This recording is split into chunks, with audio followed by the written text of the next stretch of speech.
আম পাড়তে আসলাম।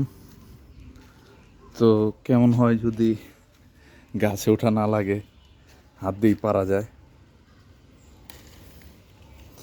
আমগুলো পেকে গেছে, একটু রঙ উঠছে, কয়েকদিন রাখলেই সম্পূর্ণ পেকে যাবে।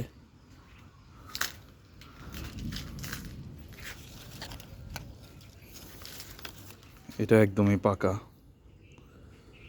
আম পাড়ার মজাই হচ্ছে এটা যে যদি হাত দিয়েই পারা যায় তাহলে গাছে ওঠার দরকার কি। খুবই সুন্দর একটা পরিবেশ আসলে। এখানে আমের সাথে জাম্বুরাও দেখা যাচ্ছে, খুবই ভালো।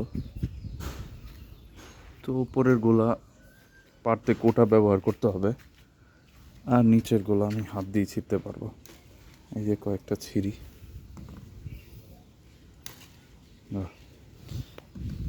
মানে কি যে মজা লাগতেছে বলে বুঝাইতে পারবো না।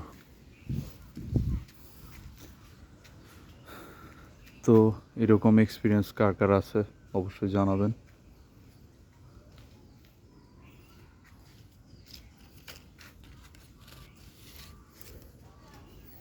এই আমটা একদমই পাকা,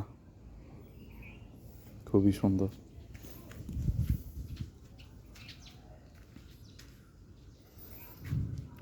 ওইখানে একটা আম দেখা যাচ্ছে, ওইটা একদম হলুদ হয়ে গেছে। দেখি কি অবস্থা।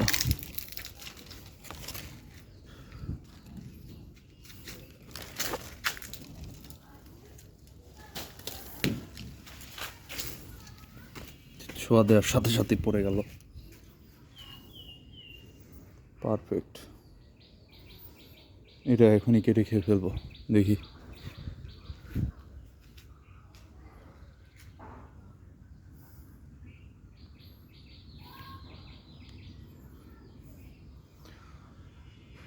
তো কার কার গাছে কতটা আম হয়েছে, কী অবস্থা, সবাই আপডেট জানাবেন। ভালো থাকবেন।